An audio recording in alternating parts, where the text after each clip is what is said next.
Bienvenue à toutes et à tous à cet événement spécial d'Euronews, la deuxième partie d'un débat entre les chefs des groupes politiques du Parlement européen.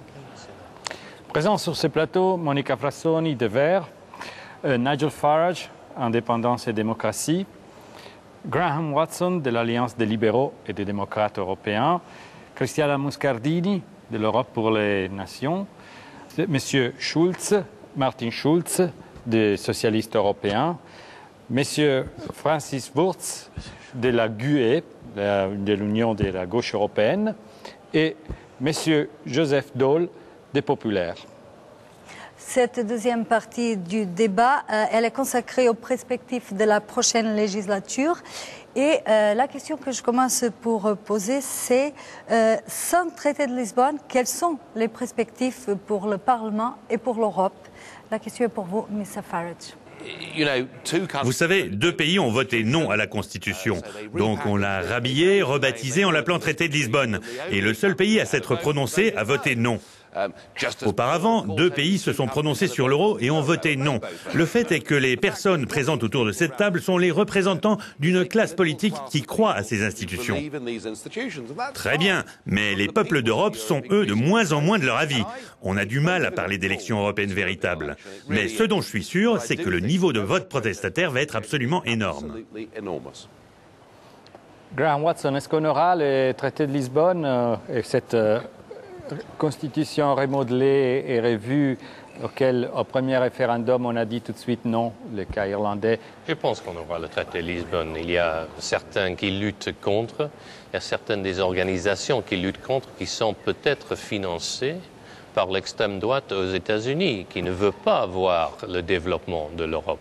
Mais en même temps, il est clair, que la grande majorité de la population européenne veut voir le développement de l'Europe, car ils savent que nous sommes plus fortes quand nous sommes ensemble et que nous sommes plus pauvres quand nous ne sommes pas. Et il est maintenant, à mon avis, très probable qu'on aura le traité de Lisbonne, mais il faudra attendre peut-être encore 6 mois pour l'avoir. Monica Frassoni?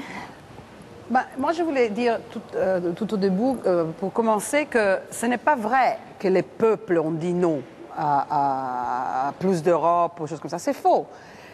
Moi, ce que je pense, c'est que cette idée que d'un côté, il y a les peuples, de l'autre côté, s'il y a les gens au Parlement européen, est complètement fausse, parce que, qu'on le veuille ou pas, on représente ici les citoyens européens.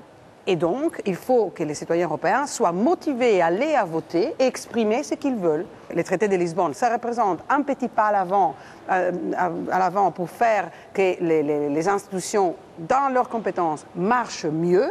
Donc, c'est très bien si on aura le traité de Lisbonne, mais l'histoire de la transformation démocratique de l'Union européenne n'est pas finie. Et moi, je pense que si on n'a pas ça, ça sera très difficile d'avoir une action importante et positive, notamment sur le changement climatique, sur la scène internationale. Monsieur Daul, est-ce que vous pensez que la prochaine législature du Parlement européen sera la législature qui devra nettoyer les débris des 3 référendums qui ont dit non à des traités européens?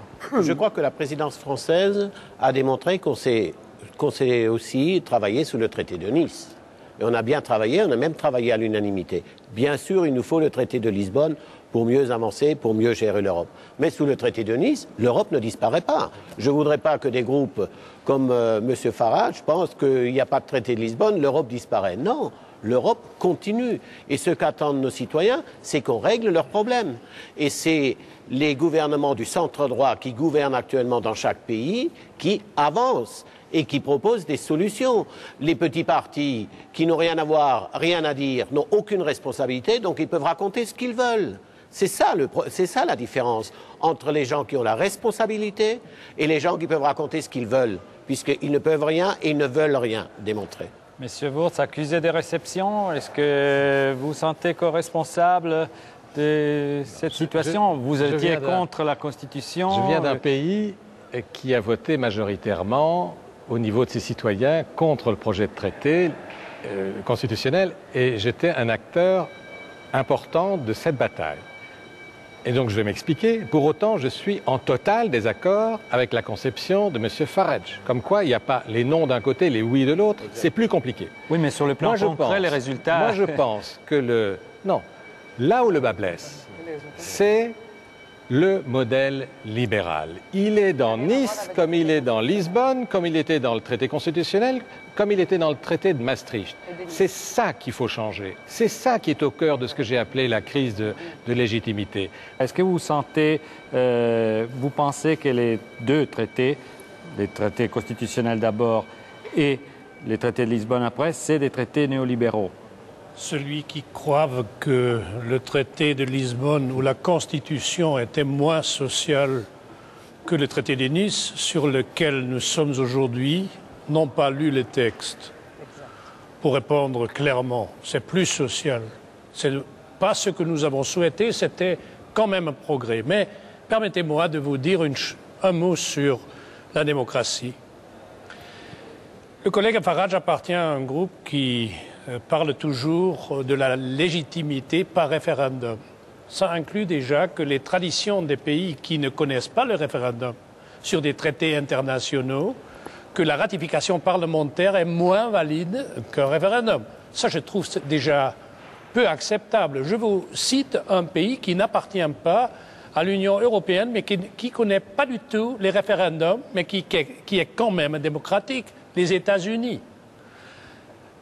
L'Allemagne ne connaît pas la tradition référendaire. Je vais vous dire pourquoi en Allemagne, moi, j'étais toujours contre un référendum. Je vais vous le dire. Imaginons-nous pour l'élargissement. Mais peut-être vous m'écoutez après, vous riez après. Je reviens. Imaginons-nous qu'en Allemagne, par exemple, lors de l'élargissement, il y avait des référendums sur la Pologne, la République tchèque, etc. Je ne crois pas que c'était une bonne idée de soumettre en Allemagne l'élargissement de l'Union européenne à un référendum.